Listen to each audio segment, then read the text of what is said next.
Hello friends, आज एक लंबे अंतराल के बाद मुझे आपसे मिलने का फिर से अवसर मिला है। मैं बहुत खुश हूँ। तो चलिए हम अपनी कहानी को आगे बढ़ाते हैं। पाठशाला में वार्षिक उत्सव हो रहा है आज।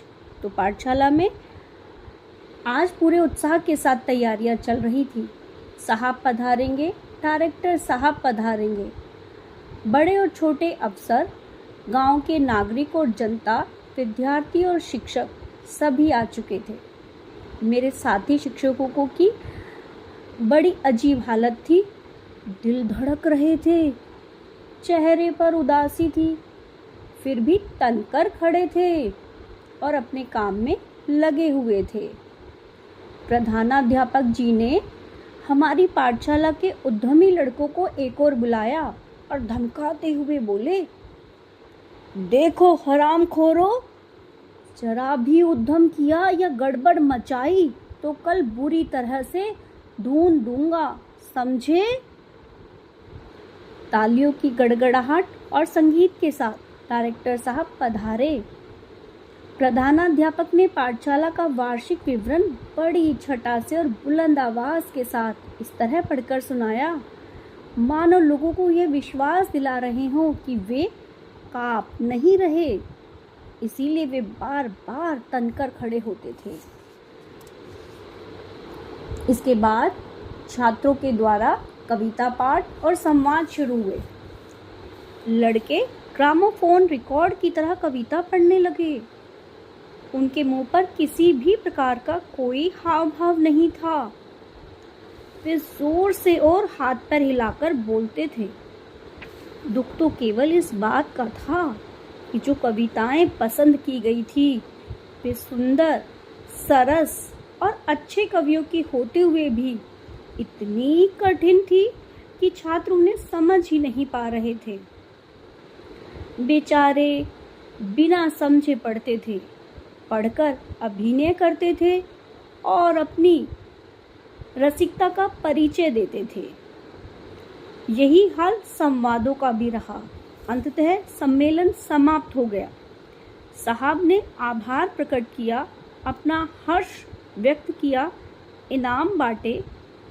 प्रधानाध्यापक, बड़े अधिकारी और दूसरे सब आज के इस कार्यक्रम से संतुष्ट दिखाई देते थे। साहब ने शिष्टाचार के रूप में कहा, आपकी पाठशाला का काम देखकर मुझे संतोष हो रहा है। इतने में हमारे साहब ने बड़े साहब से हाथ जोड़कर विनती की, चौथी कक्षा के ये शिक्षक आपको कुछ दिखाना चाहते हैं। उस पर्दे की आड़ में इन्होंने कुछ प्रबंध किया हुआ है। डायरेक्टर साहब ने बड़ी उदारता का परिचय दिया। वे तत्काल सहमत हो गए। मैं पर्दे के पीछे चला गया। तीसरी घंटी के साथ मैंने पर्दा उठाया।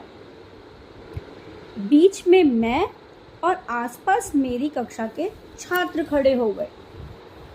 हमारी कक्षा में प्रतिदिन गाया जाने वाला एक गीत हम प्रार्थना के रूप में गा रहे थे। कमरे में शांति का साम्राज्य था। सब इस विचार में पड़े थे कि एकाएक ये नाटक कैसा।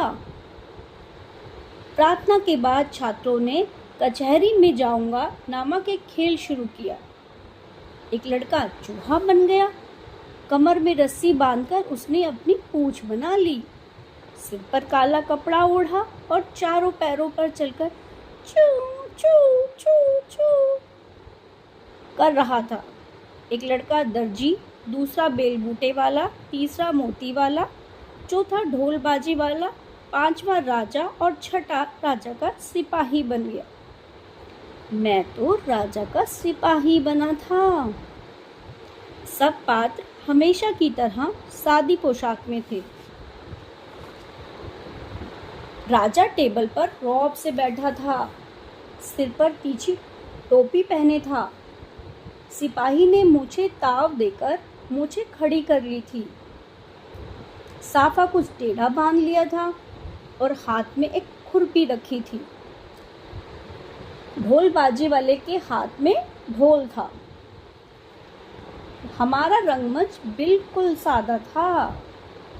पर्दे के पीछे सारे कार्यक्रम लिखा हुआ था। कमरा साफ छड़ा और भूरा हुआ था। एक छोटी दरी एक छात्र के घर से मंगाकर फर्श पर बिछाई थी। पाठशाला में कोई भी ऐसी चीज नहीं थी जो रंगमंच की शोभा के लिए रखी जा सके। फिर भी पीपल और नीम की डालियां काटकर पत्तियों से दीवारें सजा दी गई थी। फर्श पर लड़कों ने रंग बिरंगी खड़ियों से अपनी पसंद के चित्र बनाए थे। चूहे का नाटक फिर खत्म हुआ। बड़े और छोटे सब शांत भाव से देख रहे थे। छोटे यानी विद्यार्थी तो बड़ी ही दिलचस्पी के साथ देख रहे थे।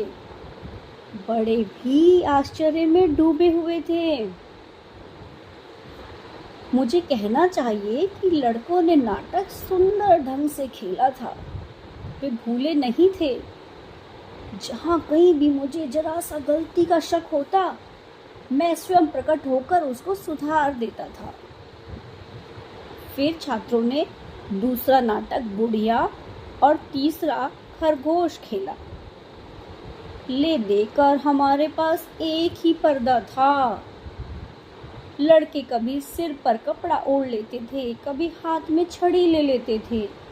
बाकी सारा आधार तो उनके अभिनय पर ही टिका था। अंतिम प्रार्थना के बाद लड़कों के द्वारा नाटक का कार्य समाप्त हुआ। मैं रंगमंच के बीचों बीच आकर खड़ा हो गया। मैंने दर्शकों से कहा, सज्जनों, हमारे इन नाट्य प्रयोगों को शांतिपूर्वक देखने के लिए मैं तहे दिल से आपका उपकार मानता हूँ। इस संबंध में मैं आपसे निवेदन करना चाहता हूँ और बताना चाहता हूँ कि ये सभी छात्र चौथी कक्षा के हैं। जब मैंने इनसे पूछा कि इस अवसर पर हम भी अपने नाटक क्यों न खेलें, तो ये सहर्ष तैयार हो गए। इन्होंने बड़े उत्साह और तत्परता का परिचय दिया। तुरंत ही नाटक पसंद किए गए।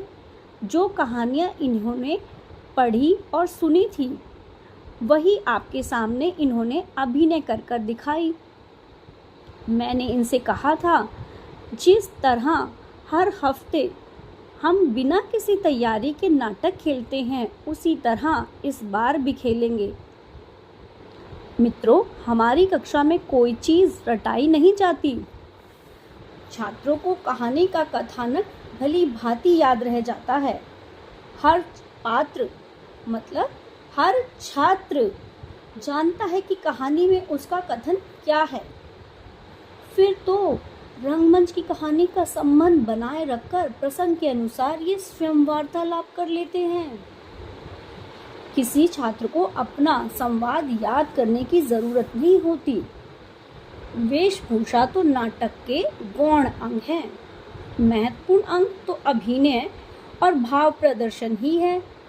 हम इसी पर विशेष ध्यान देते हैं। मित्रों, इससे अभिनय को विकास का पूरा अवसर मिलता है। आपने अभी यहाँ जो कुछ हुआ उसको वैसे ही देखा। मेरे छात्रों को इस कार्य में बड़ा मज़ा आया। वे दिल से कार्य करते हैं। उन्हें कभी शाबाशी की ज़रूरत नहीं पड़ती। अपने काम से उन्हें अपने आप ही संपूर्ण संतोष हो जाता है। सज्जनों, जिस प्रेम और शांति से इन छात्रों के ये नाटक आपने देखे, एक बार मैं पुनः सहृदय से आपका धन्यवाद देता हूँ।